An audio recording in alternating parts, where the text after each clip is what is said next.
नमस्कार आदाब साथियों।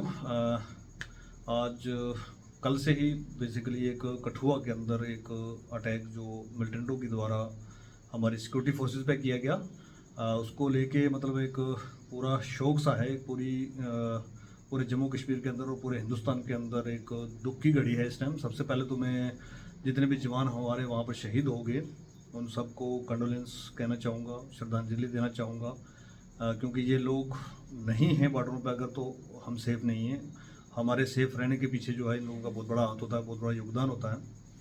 तो कहीं ना कहीं किसी न किसी जो भी नुकसान होता है वो तो हमारा ही नुकसान है और हमारे ही बच्चों को जो है इस तरीके से आके मारा जाता है। पाकिस्तान एक कवर्डली स्टेट, जो एक फेल्ड स्टेट कह सकते हैं हम, उसके द्वारा जो है एक प्रोजेक्ट तरीके से जो चीज़ें चलाई जाती हैं, दरअंदाजी कराई जाती है पहले, उसके बाद फिर यहाँ पर आके जो हमारे बच्चों को कत्लेआम किया जाता है।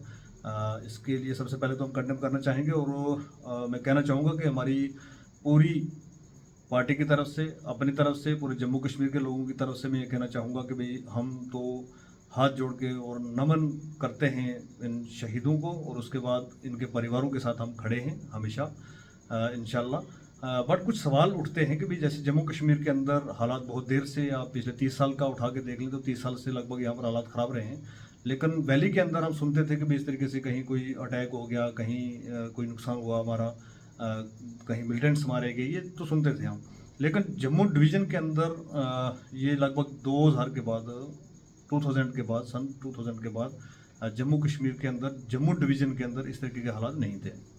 एक तरफ से मोदी जी कहते हैं कि जी देखिए हम तो जम्मू कश्मीर से मिलिटेंसी ख़त्म कर चुके हैं।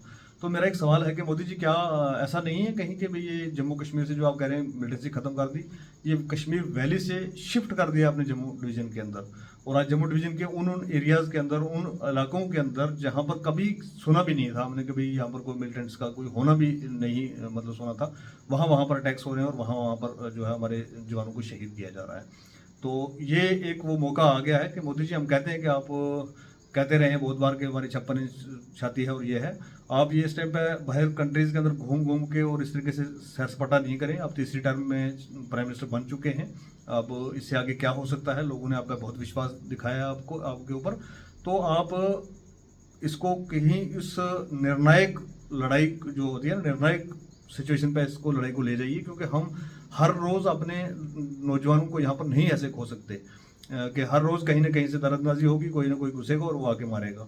तो ये नुकसान जो है एट द एंड किसी माँ के बच्चे हैं वो, उनकी भी कोई आगे औलाद होगी, उनके भी बच्चे होंगे, उन बच्चों के पास हमारे पास क्या जवाब है, क्या देंगे उनको, और उन माओं को क्या जवाब देंगे कि जिनके नौजवान बेटों को यहाँ पर शहीद कर दिया गया है। तो ये प्रॉक्सी वार जो है ये किस तरीके से ख़त्म की जाए, इसके ऊपर कोई निर्णायक कदम उठना चाहिए सरकार की तरफ से।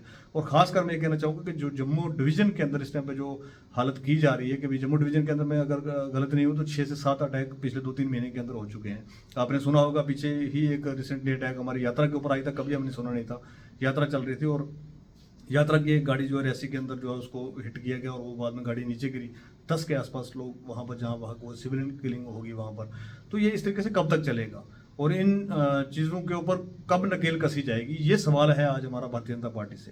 क्योंकि बाकी सब कामों में आप लगे हैं, इनोसेंट लीडर्स को, इवन के सिटिंग चीफ मिनिस्टर्स हमारे हैं जो उनको उठा के आपने जेलों में रखा होगा, लेकिन ये आपसे दरअंदाज जो है 2-2 पैसे के लोग जो है, पाकिस्तान स्पॉन्सर्ड जो एक मिलिटेंसी है यहाँ पर, उसको आप ख़त्म करने में नाकाम रहे हैं।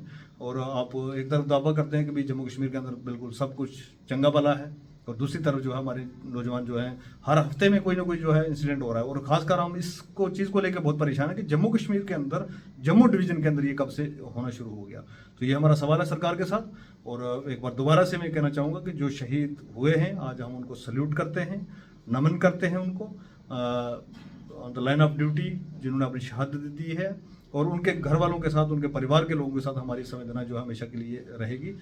हम नम आंखों से जो है उनको श्रद्धांजलि पेश करते हैं और मोदी जी से कहते हैं कि या तो ये आप जो बाहर झूठ बोलते हैं कि हालात ठीक कर दिए यहाँ की, या ये बोलना छोड़ दीजिए, नहीं आपसे संभल रही सरकार तो छोड़ दीजिए आप, लेकिन इस तरीके से मत करिए कि हमारे हर हफ्ते में कोई ना कोई नया अटैक होगा, उसमें सिविल किलिंग भी होगी और उसके अंदर जो हमारे जो बहादुर जवान जो है वो शहीद होते रहेंगे। ये हम आगे नहीं बर्दाश्त कर सकते। और खासकर जम्मू डिवीज़न के अंदर मैं पूछना चाहूँगा कि भी ये हमारी कठुआ जैसी जगह के अंदर, रैसी जैसी जगह के अंदर, राजौरी के अंदर आपने देखा होगा डांगरी के अंदर किस तरीके से लोगों को मारा गया, राजौरी के अंदर किस तरीके से अटैक्स हुए। और सबसे बड़ी खौफनाक बात इसके अंदर ये आती है कि उसके बाद मिलिटेंट्स नहीं मिले, मिलिटेंट्स भाग गए। ये कैसे पॉसिबल है? और ये कहाँ पर हमारी एजेंसीज जो है वो सोई रही कि भाई वो हमारे घर में घुस के हमारे जवानों को शहीद करके निकल जाते हैं और हम उनको पकड़ नहीं पाते हैं, उनको मार नहीं पाते, न्यूट्रलाइज नहीं कर पाते।